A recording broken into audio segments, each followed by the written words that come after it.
Hi friends, welcome back to my YouTube channel. మేమైతే హిందీ వాళ్ళ స్టైల్లో భోజనం చేద్దామని చెప్పి ఈ రాజస్థాన్ దాబాకి అయితే వచ్చేసాం. ఇక్కడ చూసారా, హిందీ వాళ్ళ స్టైల్ అండ్ హిందీ వాళ్ళ కల్చర్తో ఉన్న పిక్చర్స్ అన్నీ బాగా నిండిపోయాయి. ఇవన్నీ సూపర్గా ఉన్నాయి కదా. ఇక్కడ చూడండి, ప్లేట్స్ ఎంతెంత పెద్దవిగా ఇచ్చారో, అలాగే గ్లాసులు కూడా ఎలా ఉన్నాయి చూడండి.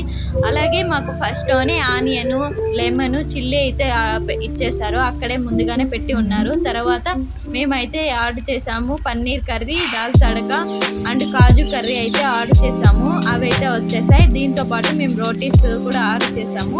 వీటి టేస్ట్ అయితే సూపర్గా ఉన్నాయి. ఇక్కడ చూసారా, మా నాని ఫ్రై చేసిన మిర్చిని ఎలా తింటున్నాడో ఫుల్గా తినేసాడండి. ఇవన్నీ తిన్నాక చల్లగా ఏదో ఒకటి కావాలని చెప్పి, దీని పేరు సాజ్ అంటే చూడండి, మజ్జిగ మసాలా వేసి ఇచ్చారు. ఇదే తాగేసి ఇంటికైతే వచ్చేసాము. ఈ వీడియో కనుక నచ్చినట్లయితే ప్లీజ్ సబ్స్క్రైబ్ చేసుకోండి ఫ్రెండ్స్.